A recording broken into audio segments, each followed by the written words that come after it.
Well, welcome everyone. I'm Bill Kallestad with the Iowa Developmental Disability Council, and we are so glad you're here for our weekly snapshot at the Capitol. And I'm joined by Amy Campbell, our eyes and ears at the Capitol. And Amy, what's going on up at the Capitol? Well, it was a big week, and it wasn't St. Patrick's Day that made it a big week. It was actually, this was the funnel deadline that we've all been talking about the last couple of snapshots.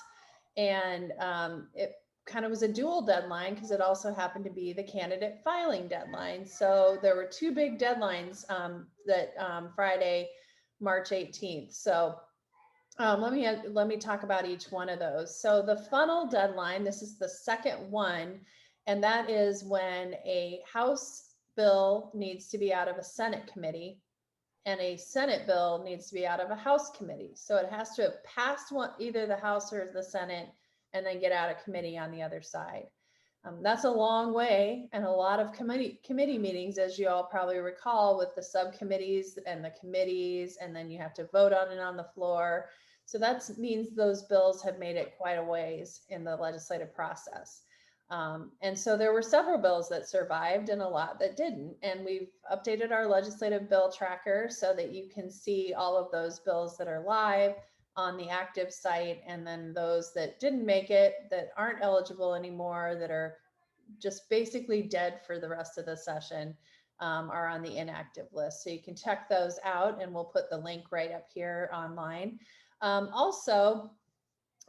You'll recall that we had a little thing called a redistricting that happened. It happens every 10 years where every state in the country redraws their legislative maps to match the new population that they did during the census. And candidates that want to run in legislative offices have to have their paperwork filed by today or Friday, March 18th, and by the end of the day. So now legislators are going to know if they have somebody running against them in the general election in November, so somebody from the other party, or if they're going to have somebody from their own party running against them, and that would be decided in the June primary. So it's a big day because legislators start getting really antsy to get back to the districts and start meeting new people in those new areas and really start the campaigning process, because they've got a lot of new ground to cover, literally, because some people have completely different districts. And I just want to make a note that if you happen to hear children screaming in the background, my kids are on spring break, and I apologize in advance. Thank you, Amy. Yes. So great news. There's a lot going outside of the Capitol and some deadlines coming up. Let's talk about some of the bills that survived. And so I'm going to go over which bills I think are still out there, and you kind of double check the details of those and where I'm at with this. So we have House File 2197. That's that Special Education Task Force. And it makes sure that students in private school get all the special education resources, service, and supports that their public school counterparts receive. It's not uniform yet around the state, so this task force will find ways to make sure no matter where a child lives, that they receive the same supports as a child living in Des Moines or another town. You know, a great advocacy story here. I know this was started by a mom of a child who had kids that were in private school, and she felt her kid should attend that school with her brothers and sisters, which is where I would want to be too, most of the days. And so we're really happy to see that advocacy. A second bill, the guardianship laws, are always tough. And so Senate File 348 survived, and that's good news. And want to kind of just put a plug in for our advocacy on the former DD Council member, Bill Stump. He's trying to make sure that passes without that amendment that's out there. They want to add an amendment that would make it easier and not as hard for families to be an advocate or a guardian. But there are reasons why they have to go through that filing process that kind of protect that person who's being oversight by the guardian. So we're still continuing to follow that one. There's the twin bills, Senate File 2093 and House File 2486. And these are trying to balance the landlord rights and the rights of a person that's living with a disability who has a service animal that lives there. You know, housing's essential, right, Amy? And it's something really important to the people that we support or that reach out to us. So we're watching that carefully to make sure that the voices heard on the balance of people with disabilities who do have service animals that are essential to their care. And then finally, House File 604, and this is requiring the development of learning language development resources for parents of children who are deaf or hard of hearing. I happened to be in that committee meeting, and there were a lot of parents there that were strongly for it. And then we had some that raised some concern about some of the language. I did get a chance to speak to a few senators that were on the committee, and they felt like they were able to address some of the parents' concerns. That doesn't mean that it's done and that the changes that might need to be made to that are done yet. So we'll continue to follow that and continue to follow, how people would like to see that bill shaped. But those were the ones that were, excuse me, were on top of my list. Any details I missed on those bills or any bills that I'm missing to talk about? Oh. Sorry, I muted myself, but Yep. no, that was great, Bill. It's really exciting to hear that there were a couple of advocates that got their bills over through that process. But I was kind of wondering about the election bills that we had been covering from earlier in the year. Do you have an update I on forgot, that? those are important ones, and those ones we're also following. There's twin bills on that, the 2343 Senate file, and then 2526 House file. We'll continue to follow that election bill. I know there's not new details to how the change from what they proposed this year, but it's still an active bill. So there could be amendments, right? And there could be things changed through conversation. And so I want to keep continuing to follow that both on our bill tracker, but also what you see out there in the legislature. Yeah, Bill, that's important to note because it won't be too long before the primary vote comes up in June, just a couple months away. And if those laws go into effect early, that could affect either the primary or the November election. So I'm sure people will want to know what those changes are. So we will definitely keep a lookout on that. And I think probably if people join us at our March Capitol chat, we might have an update, and that's next Friday, right? That is Friday, yep. March 25th. March 25th at 11. Yep. So we will make sure that we put out another notice on that one too. So we might have some more updates on budgets and stuff. And speaking of budgets, looking at what's ahead, we mentioned that this is kind of the end of the funnel, is the end of policy committee work. The appropriations and ways and means committees that do tax and spending bills will still be working, but it's the beginning of budget work.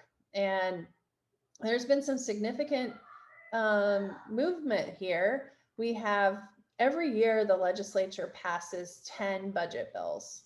And so far the House has already passed out of its appropriations committee 6 of them, and they just introduced a 7th one. The education budget just got introduced yesterday, but we're waiting on 3 more, and the big one is the Health and Human Services budget, which of course houses Medicaid and all of those types of services and that. So it's one that I know we all watch very closely.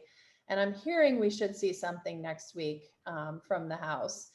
They're also working on their infrastructure bill, which is the spending of gambling dollars on building projects. And then the final standings budget, which is really, they call it the Christmas tree because it's the last bill that goes out and that ends up getting everything put onto it that didn't make it through the process that they need to get done to be able to get the session wrapped up. So only 3 more budget bills in the House. Now, I'm not sure what the Senate's going to do. Last couple of years, the Senate has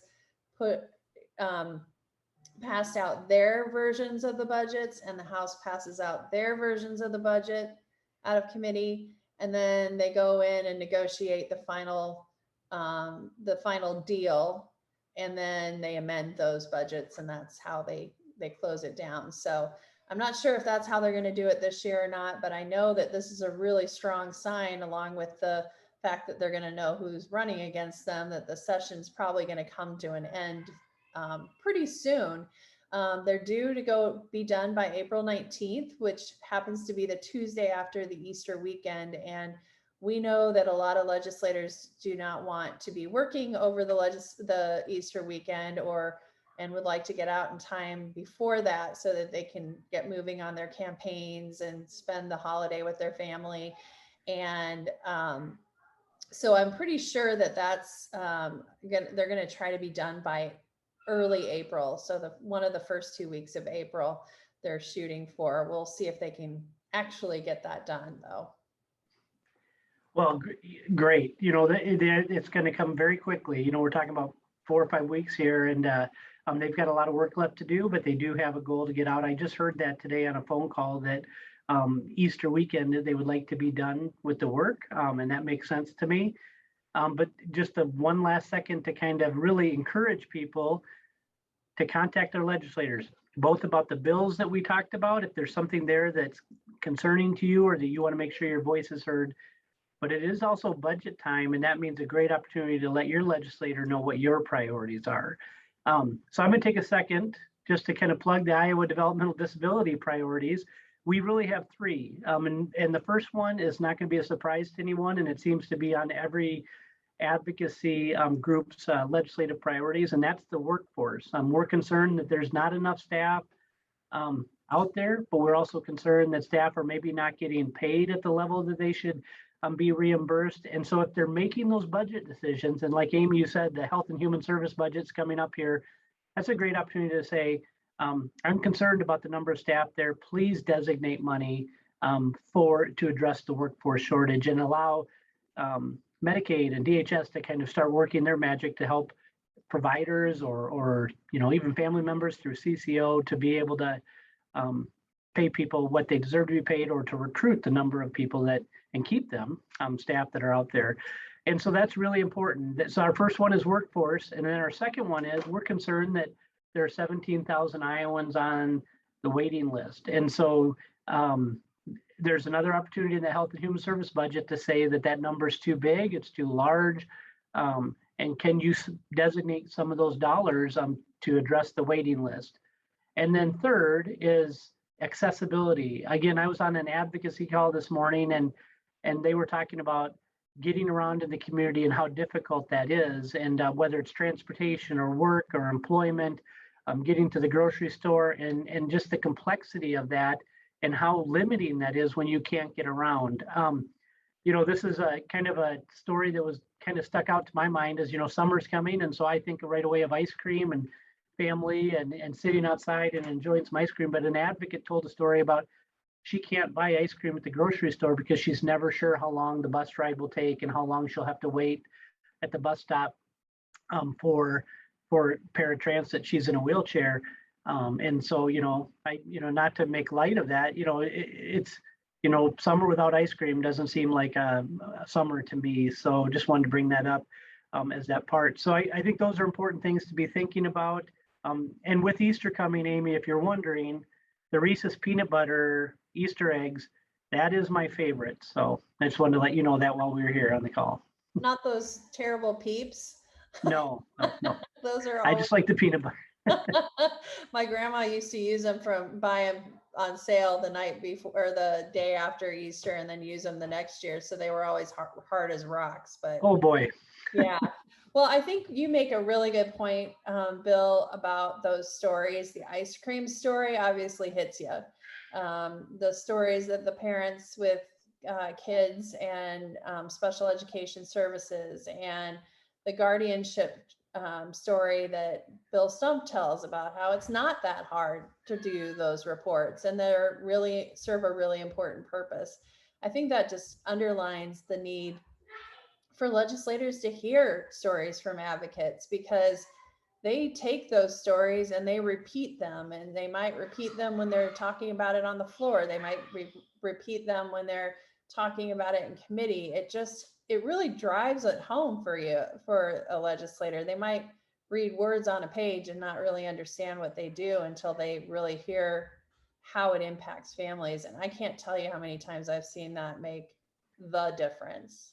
I agree. Amy, you and I have had the opportunity to be in a number of committees this year, and when family members are telling the story, it makes such a big difference. You see the legislators perk up, pay attention, and really start to write down messages They ask for emails. They ask to meet afterwards. Our own council member, Carol Cross, spoke on the newborn screening, and I know she's had numerous contacts with her legislator and has built a strong relationship with them. And I think it's essential, and it's important. And just like you said, now they're going to start debate these laws on the floor.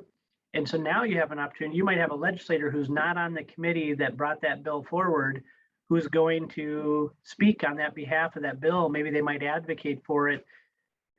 Often they're reading emails or letters that are written to them by people in their district, and it says, this is Bill, and this is what's important to him, and here's his personal story.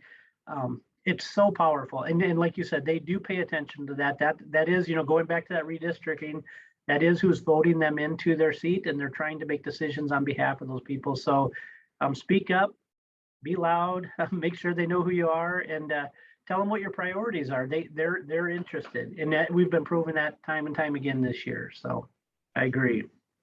Well, thanks, Bill. I think that's been a good quick update. Maybe not as quick as before, but we had a lot to report this week. So hopefully everybody has a happy and safe weekend and week, and hopefully we'll be out in a few weeks. Yeah, sounds good. We'll see you. Bye-bye. Thanks, Amy.